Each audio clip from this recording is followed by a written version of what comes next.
Puji nama Tuhan, Bapak, Ibu, Saudara, keluarga GPDI El Shaddai Magelang.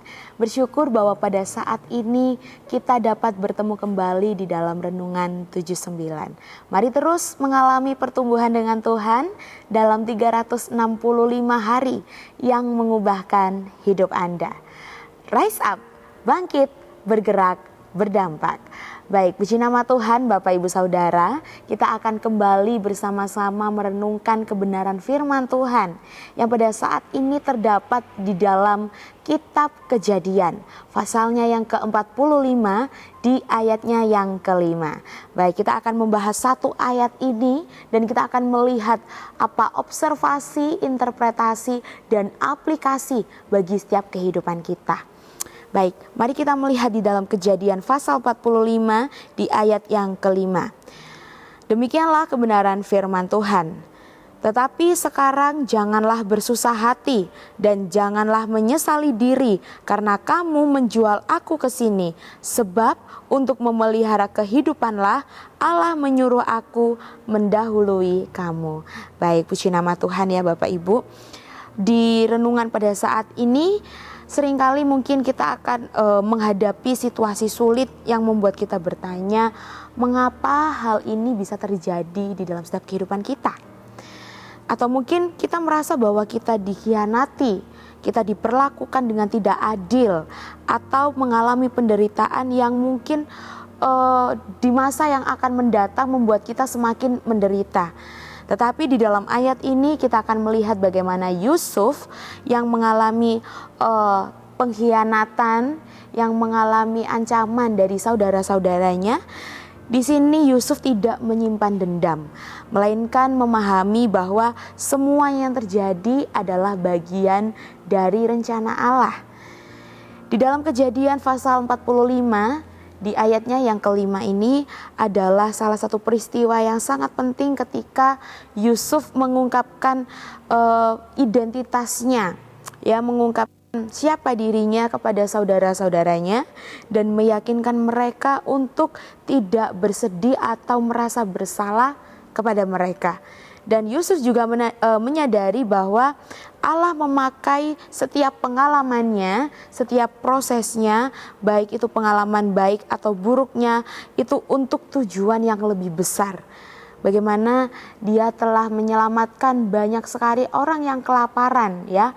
Dan dari peristiwa ini kita dapat belajar bahwa Allah itu dapat memakai setiap penderitaan dan kesulitan dalam kehidupan kita untuk mendatangkan kebaikan. Meskipun kita tidak mengerti secara langsung, tetapi kita harus yakin dan percaya bahwa rencananya itu jauh lebih indah daripada yang kita bayangkan. Hari ini kita akan merenungkan bagaimana kita bisa melihat rencana Allah dalam setiap kesulitan dan belajar mengampuni dan hidup dengan iman seperti Yusuf. Yang pertama, Tuhan bisa mengubah penderitaan menjadi berkat. Ya, di dalam Kejadian pasal yang ke-45 di ayatnya yang ke-7, di sana dikatakan, maka Allah menyuruh aku mendahului kamu untuk menjamin kelangsungan keturunanmu di bumi ini dan untuk memelihara hidupmu sehingga sebagian besar daripadamu tertolong.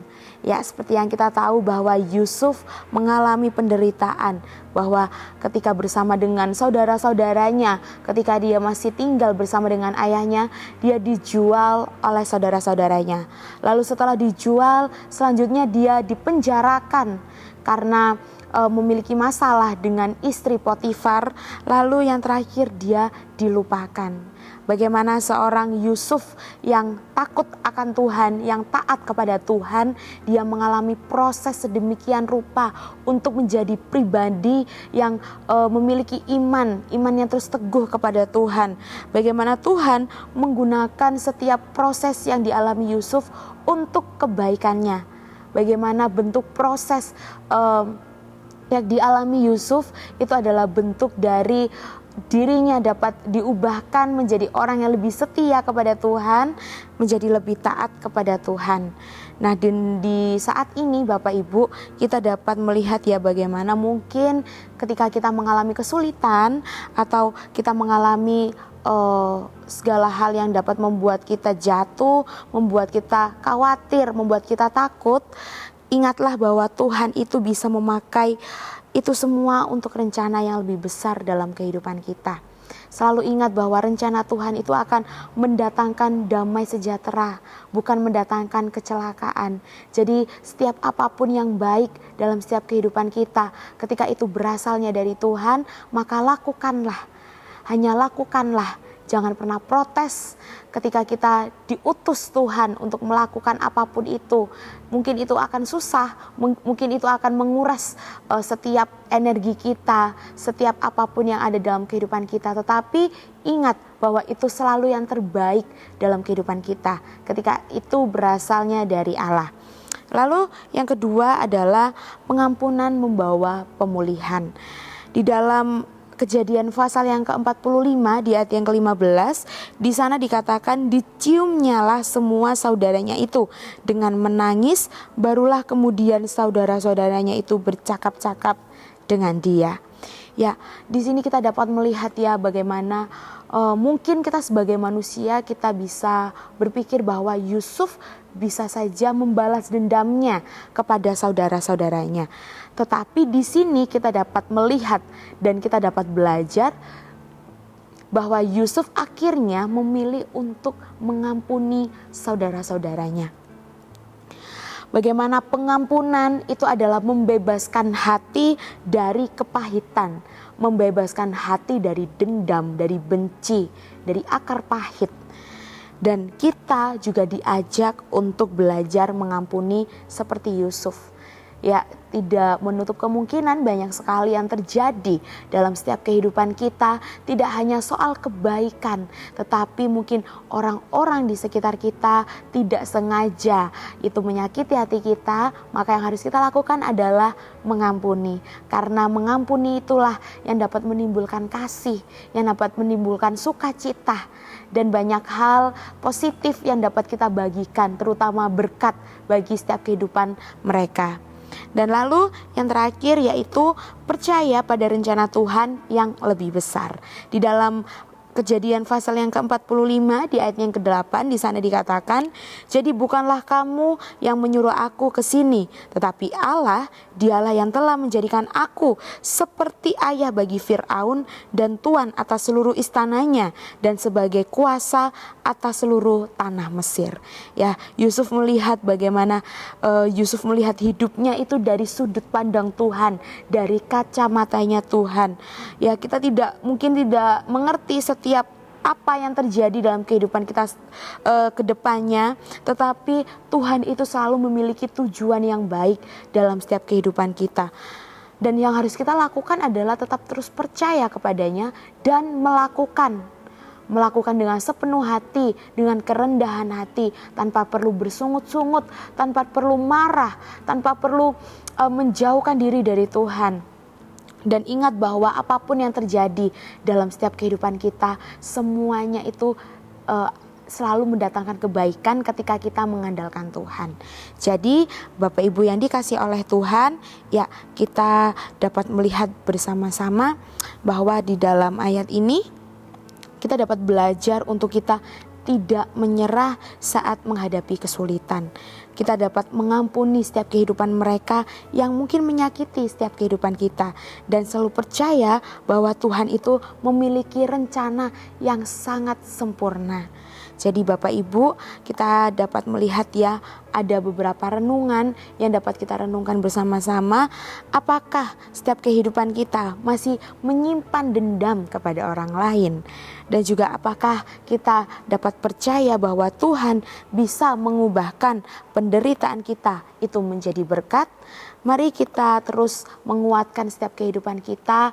Mari kita terus mengandalkan Tuhan di dalam setiap kehidupan kita, agar kita dapat mengerti apa yang ingin Tuhan kerjakan, apa visi misi Tuhan bagi setiap kehidupan kita.